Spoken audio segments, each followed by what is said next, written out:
connaît Albator. Son papa, lui, est plus discret. Leiji Matsumoto, 75 ans et 60 ans de carrière.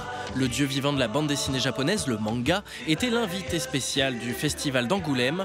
Ces mangas, Galaxy Express 999 ou Albator, se sont vendus dans le monde entier. Oui, je suis satisfait, mais je veux continuer à dessiner. Toutes mes œuvres ne sont en fait qu'une seule et même grande œuvre. Je les vois un peu comme un opéra. Et je ne me sens pas prêt à tirer le rideau. Je veux continuer à dessiner encore et encore.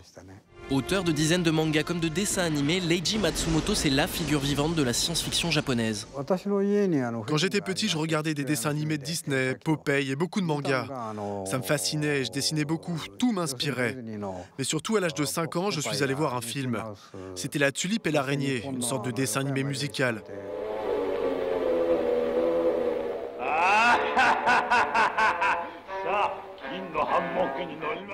Ça m'a bouleversé. Et c'est ce jour-là que j'ai décidé de devenir dessinateur. Très vite repéré, Matsumoto publie ses premiers mangas à l'âge de 15 ans. Il côtoie Osamu Tezuka, le créateur d'Astro Boy, et se consacre à l'époque à des mangas pour enfants afin de gagner sa vie. Mais en 68, il effectue un virage radical avec son premier album personnel, Sexaroid. Sexaroid est un tournant pour moi. Je rêvais de faire de la science-fiction depuis toujours. Ce manga était le premier, l'occasion pour moi de faire enfin du manga pour adultes. C'est aussi le moment où j'ai décidé de prendre mon nom d'artiste, Leiji Matsumoto. Leiji signifie le samouraï zéro. Un samouraï se tient toujours prêt à mourir.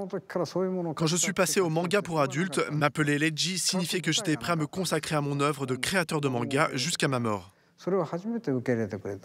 Dès lors, le space opéra devient le genre majeur de Matsumoto. Vaisseaux spatiaux, batailles homériques dans l'espace et mondes futuristes gangrénés par des puissances obscures seront ses thèmes.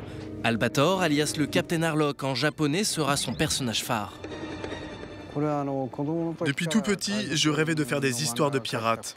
Aussi, quand j'allais à l'école pour me donner du rythme, je répétais ce mot « Harlock, Harlock, Harlock » en marchant. À 20 ans, j'ai donc pu mélanger tout ça dans ce manga. Harlock, c'est vraiment l'histoire d'un rebelle, d'un homme libre. Il vit dans cet avenir, ce futur effrayant et se comporte comme il l'entend. Je l'ai créé comme cela parce qu'à sa place, je me comporterais de la même manière, en homme libre et indépendant. Je suis devenu le renégat de l'espace, poursuivi par tous et passible de la peine capitale. L'animation m'intéresse parce qu'elle est vraiment soutenue par la bande-son. Le succès d'une série peut être déterminé par la bande-son. J'ai eu la chance de toujours travailler avec des musiciens qui ont compris que musique et dessin vont vraiment de pair. Une passion pour la musique qui amène même Matsumoto à adapter un opéra de Richard Wagner en dessin animé.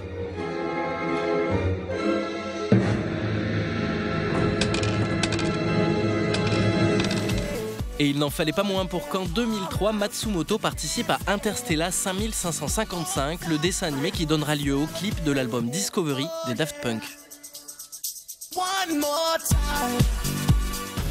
Et en avant-première, nous n'avons pas résisté à l'envie de vous faire découvrir le dernier projet de Matsumoto, l'adaptation de son Albator en film d'animation.